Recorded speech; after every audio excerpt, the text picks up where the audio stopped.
नमस्कार मित्रांनो, स्वागत आहे तुमचं मयूरपंख अकॅडमी युट्यूब चॅनलमध्ये.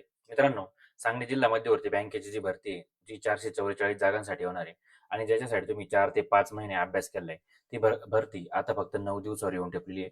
तर आता या 9 दिवसामध्ये तुम्हाला काय करायचं आहे, जेणेकरून तुम्हाला जास्तीत जास्त मार्क पाडता येईल, याबद्दल आपण हा व्हिडिओ घेऊन आलाय. म्हणजे या 9 दिवसामध्ये तुमची रणनीती काय असली पाहिजे, तुम्ही कोणत्या सब्जेक्टचा अभ्यास केला पाहिजे, आता काय केलं पाहिजे आणि काय टाळलं पाहिजे, हे सगळ्यात जास्त महत्त्वाचं आहे. तर आधी तुम्ही लक्षात घ्या, की आता जो हॉल तिकीटचा तुमचा इश्यू चालू आहे, म्हणजे सिटी जी तुम्हाला अलॉट केली गेली, तर त्यावर चर्चा करणं थांबवा, मला तरी असं वाटतं. कारण तुम्ही विरोध करू शकता त्यांना, पण म्हणजे त्याच्यामध्ये तुमचा जास्त टाईम जायला नको वाया. जर तुमचा टाईम जास्त वाया गेला, तर जो कॅन्डिडेट अभ्यास करणार आहे या दिवसामध्ये, जो पॅनिक न होता अभ्यास करणार आहे, त्यासाठी ही परीक्षा चांगली ठरणार आहे. तर तुम्ही आता 9 दिवसामध्ये काय केलं पाहिजे, याची संपूर्ण रणनीती आणि मयूरपंख अकॅडमी युट्यूब चॅनल तुमच्यासाठी काय घेऊन येणार आहे, हे सर्व याच्यात सांगणार आहे. व्हिडिओ तुम्ही शेवटपर्यंत बघा, कारण शेवट आपण वेळापत्रक दिलेले आहे, ते तुम्हाला खूप उपयोगी पडेल. तर मित्रांनो, आता तुम्ही काय केलं पाहिजे आणि काय नाही केलं पाहिजे. तर यामध्ये तुम्ही आता नवीन-नवीन टॉपिक वाचणं टाळा. कारण आता खूप मेसेज येतात मला, की सर 1960 चा कायदा आहे त्याची पाठवा. काही आम्हाला शब्दसंग्रह पाठवा, हे पाठवा, ते पाठवा. तर आता ते पाठवायचे दिवस नाही मित्रांनो. तुम्ही आजपर्यंत जे केलं, या 3-4 महिन्यामध्ये तुम्ही आजपर्यंत ज्या विषयाचा अभ्यास केला, त्या विषयाचं तुम्हाला आता रिव्हिजन करणं गरजेचं आहे. कारण आता तुम्ही नवीन घेणार आणि ते म्हणजे तिथं जुनं केलेलं आहे लक्षात राहत नाही आणि नवीन केलेलं आहे तिथं लक्षात राहत नाही. त्यामुळे या 9 दिवसामध्ये तुम्हाला नवीन टॉपिक सुरू करायचे नाही अजिबात.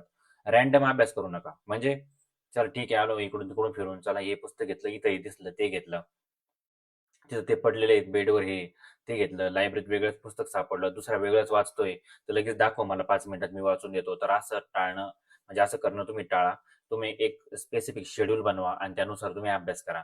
ते शेड्यूल पण आपण तुम्हाला सांगितलेलं आहे काय करायचं. तर आता फक्त तुम्हाला वाचत बसायचं नाहीये. तर तुम्हाला पी-वाय-क्यू वगैरे सोडवायचे. म्हणजे तुम्ही आपण टेस्ट घेतलेल्या आहेत त्या पण बघा. बाकीच्या ज्या टेस्ट असतील तुमच्याकडे त्या बघा आणि त्या सोडवा. म्हणजे तुम्ही पी-वाय-क्यू वगैरे सोडवा. क्वेश्चन सोडवा. क्वेश्चन सोडवल्याने काय होणार तुमचा म्हणजे एक तुमचा हातखंड बसून जाणार आहे, की आता आपल्याला कसं तिथं अप्रोच असणार आहे. हे तुम्ही टाळलं पाहिजे 3 गोष्टी. आणि नवीन म्हणजे नवीन आता जे तुम्ही मटेरियल वापरणार आहे, तर ते नवीन मटेरियल अजिबातही वापरू नका. जे तुम्ही जुनं वापरलंय आता 3-4 महिने, त्याच्यावरच तुम्ही कायम राहणं गरजेचं आहे. मला तरी असं वाटतं. तर आता कोणत्या विषयासाठी काय वाचायचं? तर तुम्ही सहकार आणि बँकिंग हे जे घटक आहे 2, याला जास्तीत जास्त महत्त्व दिलं पाहिजे. का बरं मी असं म्हणतो? कारण हे तुम्हाला 40 मार्काला आहे. म्हणजे 90 पैकी हे 2च सब्जेक्ट तुम्हाला 40 मार्काला आहे. मग या 40 मार्कासाठी आणि मित्रांनो ज्यांचा विषय गणित हा कच्चा आहे, त्यांनी आता काय करायला पाहिजे? म्हणजे मला असं वाटतं त्यांनी आता 1 तास रोज प्रॅक्टिस करा आणि जे कायम विचारले जाणारे प्रश्न आहे, तुम्ही त्याची प्रॅक्टिस करा. मराठी इंग्लिशची आता व्होकॅब्युलरी आहे ते करू नका. कारण मराठी इंग्लिशचा आपण व्होकॅब्युलरीवर पूर्ण 3 ते 4 तासाचं लेक्चर घेणार आहे. ते तुम्हाला पडेल आपल्या YouTube चॅनलवर. आता आपण जर तुम्हाला सांगायचं ठरलं, तर आपण सहकार आणि बँकिंग याचे अल्टरनेट डेला लेक्चर घेतले होते YouTubeवर. ते अवेलेबल आहे. ते बघा. त्यामधून तुमच्या सर्व संकल्पना आपण कंप्लीट केलेल्या आहे. आणि आता आपण लेक्चर अपलोड होतंय, ते 80 मार्काचं असणार आहे.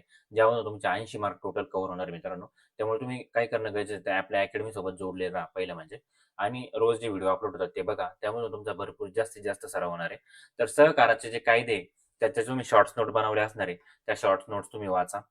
सहकारी संस्था, त्यांचे कार्य, सहकारी बँका, नाबार्ड आणि महाराष्ट्रातील सहकार हे जे टॉपिक आहे मित्रांनो, जे हायलाइटेड टॉपिक आहे, ज्याच्यावर तुम्हाला प्रश्न विचारले जाऊ शकता. अजून काय सहकाराची जी तत्वे आहेत, 1995ला स्वॅनाके बुक समितीने मांडलेली तत्वे असतील. 1965 ची तत्वे असतील ते त्याचे सहकाराचं 7वं तत्व काय, कोणत्या समितीने कोणतं तत्व सांगितलं, हे बघणं तुम्हाला सर्वात जास्त महत्त्वाचं आहे. त्यानंतर बँकिंगमध्ये जर गेलं तर आरबीआयची स्थापना वगैरे त्याचे करंट रिलेटेड पॉईंट त्याचं लेक्चर आपण आज घेणार आहे. बँकांचे प्रकार असतील, बँकिंग टर्म्स असतील महत्त्वाचे, जे करंट अफेअर्स असतील आणि डिजिटल बँकिंग संबंधी ज्या एनपीसीआय, यूपीआय वगैरे असतील, ते तुम्हाला करणं गरजेचं आहे बँकिंगमध्ये. त्यानंतर कम्प्युटर आयटीमध्ये फुल फॉर्म जे असतात विविध संस्थांचे, विविध ॲक्सेसचे, याचे त्याचे जे फुल फॉर्म असतात ते तुम्हाला फुल फॉर्म करणं गरजेचं आहे. त्यानंतर हार्डवेअर, सॉफ्टवेअर कोणते? तो प्रश्न डायरेक्ट विचारला जातो, हे म्हणजे हे डिव्हाइस काय हार्डवेअर का सॉफ्टवेअर आहे? हे एम-एस ऑफिस, एक्सेल जे असतात त्यांच्यामध्ये वापरल्या जाणाऱ्या शॉर्टकट कीज आणि नेटवर्किंग याचा अभ्यास करणं तुम्हाला कम्प्युटर आयटीमध्ये गरजेचं आहे. मराठीमध्ये तुम्ही काय करणं गरजेचं आहे आता? तर तुम्ही व्याकरणाच्या ज्या नोट्स काढल्या असणार आहे, त्या तुम्ही वाचून घ्या आणि शब्दसंग्रह म्हणजे जे मोजके जे काय मिळतात ते वाचून घ्या. आता 100 शब्दसंग्रहाबाबत मी तुम्हाला एक ॲश्युरिटी देईल, की आपण शब्दसंग्रहाचं 30 पेजेसची नोट्स आहे आपली.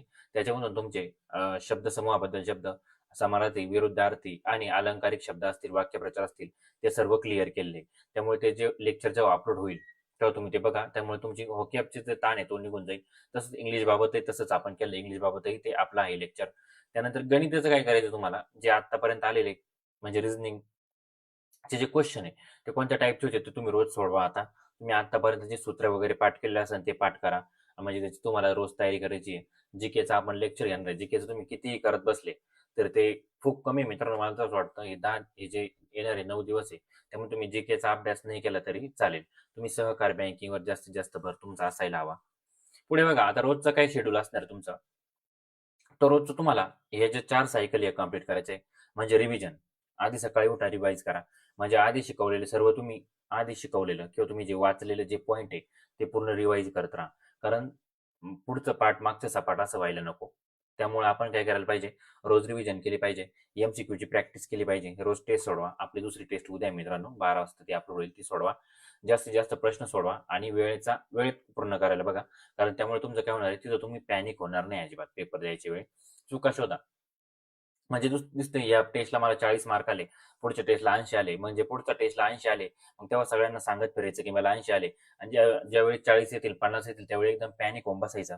तर ते चांगलं नाही मित्रांनो. कारण हे टेस्टचे मार्क तुम्हाला कोणी विचारणार नाही. जेव्हा तुम्हाला फायनल मार्क येतील त्यावरच तुमची पोस्ट डिसाईड होणार आहे.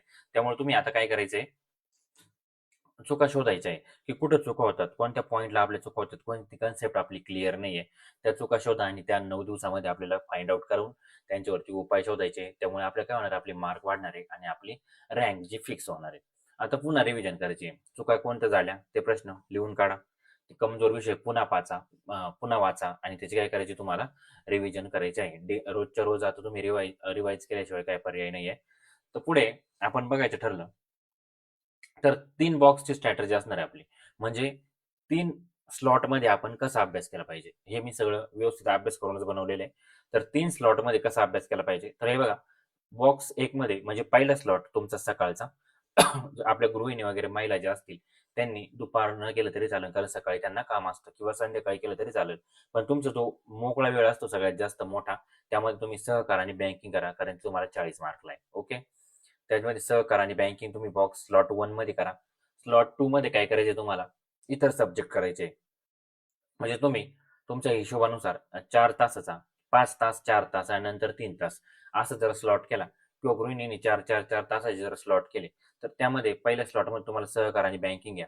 दुसऱ्या स्लॉटमध्ये तुम्ही इतर सब्जेक्ट सगळे वाचून घ्या, लेक्चर वगैरे करा त्यांचे. आणि तिसऱ्या स्लॉटमध्ये काय करा, तुम्ही पेपर सोडवा, तुमच्या चुका झालेल्या त्या फाइंड आउट करा.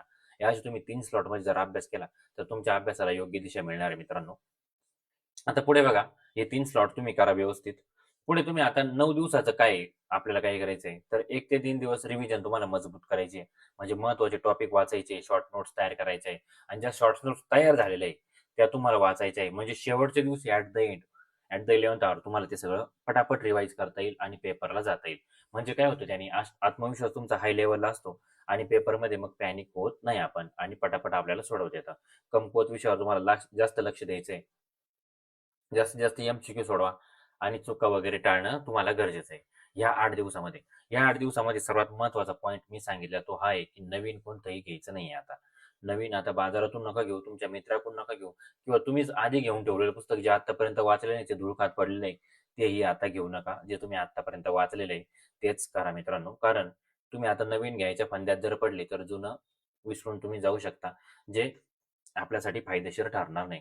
आता गोल्डन रूल हाच आहे, नवीन कमी वाचायचंय, रिव्हिजन जास्त करायचे, प्रश्न भरपूर सोडवा. आता याच्यात तुम्ही भरपूर प्रश्न सोडवा, ज्या चुका होणार आहे त्या टाळा आणि वेळेचा काय करा, सराव करा. हेच मी तुम्हाला सांगेन. हाच आपल्या परीक्षेसाठी आता येणाऱ्या 9 दिवसासाठी हा गोल्डन रूल असणार आहे. मयूरपंख अकॅडमी तुमच्यासाठी काय करणार आहे आता, डे 1 ला आपण सहकारच्या महत्वाच्या संकल्पना शिकणार आहे. म्हणजे सहकारचे कोणते घटक महत्वाचे ते, आणि सांगायचं ठरलं तर आपण आधीच सहकार बद्दल सगळं रोजचे डेली क्वेश्चन आन्सर मधून आपण ते क्लिअर केलंय. तुम्ही जर ते व्हिडिओ पाहिले नसेल तर ते व्हिडिओ तुम्ही जाऊन बघा. सहकारची प्लेलिस्ट बनवली त्यामध्ये आणि नोट्स पण आपल्या टेलिग्राम चॅनलला टाकले. ते जर तुम्ही बघितलं तर तुम्हाला आउट ऑफ मार्क पडतील. बँकिंगचाही आपण तसंच केलंय. कम्प्युटरचा डे 3 मध्ये आपण तुम्हाला कम्प्युटर शिकवणार आहे. त्यामध्ये इम्पॉर्टंट कन्सेप्ट आणि एमसीक्यू त्याच्यामध्ये घेतले जातील. मराठी व्याकरण आणि कन्सेप्ट. मराठीचे आपण काय करणार आहे, 4 ते 5 लेक्चर होतील तुमचे. म्हणजे एक लेक्चर 1 ते 1.5 तासाचं.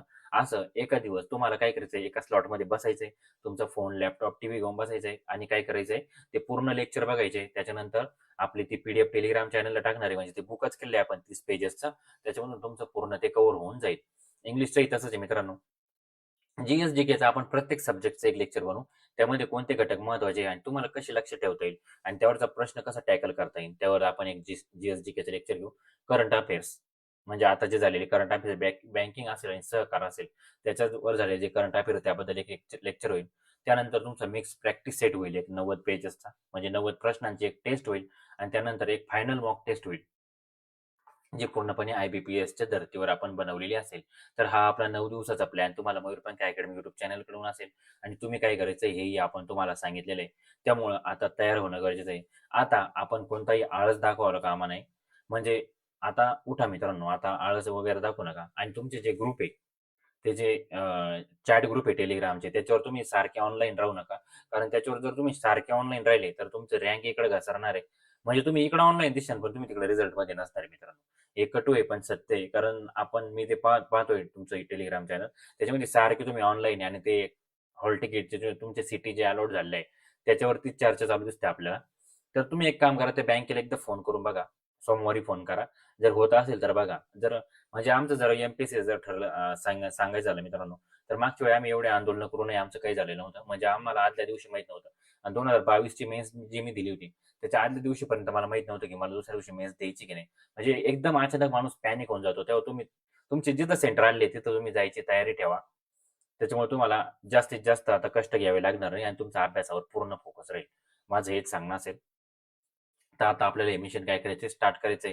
हे 9 दिवसाचं. यामध्ये तुम्हाला काही यश हे कोणत्याही अपघाताने मिळत नाही मित्रांनो. ते नियोजन, मेहनत आणि सातत्याने मिळतं. हे कोणी सांगितलं तर एपीजे अब्दुल कलाम यांचा थॉट आहे. त्याच्यामुळे तुम्ही हे आता लक्षात घ्या. तुम्ही म्हणजे तिथं जाऊन कोणतेही तुक्के मारणार आणि तुमचं नाव लिस्टमध्ये येणार हे नाही मित्रांनो. जो कॅन्डिडेट आता 3 ते 4 महिने त्यांनी चांगला अभ्यास केलाय आणि पुढचे 9 दिवस जो चांगला अभ्यास करून व्यवस्थित पेपर वगैरे सोडून करणार आहे, तोच यामध्ये सक्सेसफुल होणार आहे. तर भेटूया आपण पुढच्या लेक्चरमध्ये. म्हणजे आता आपण जी सिरीज चालू करा 9 दिवस, त्याच्यामध्ये आपलं पुढचं लेक्चर आता असणार आहे. ते मी लवकरच अपलोड करतो. आपण मित्रांनो, सहकार आणि बँकिंगचे आणि नंतर एक 80 मार्काचा क्वेश्चन पेपर पूर्ण घेतलेला आहे. तो आपल्या युट्यूब चॅनलवर अपलोड आहे. तो जर तुम्ही बघितला नसेल तर ते व्हिडिओ आधी बघून घ्या. धन्यवाद.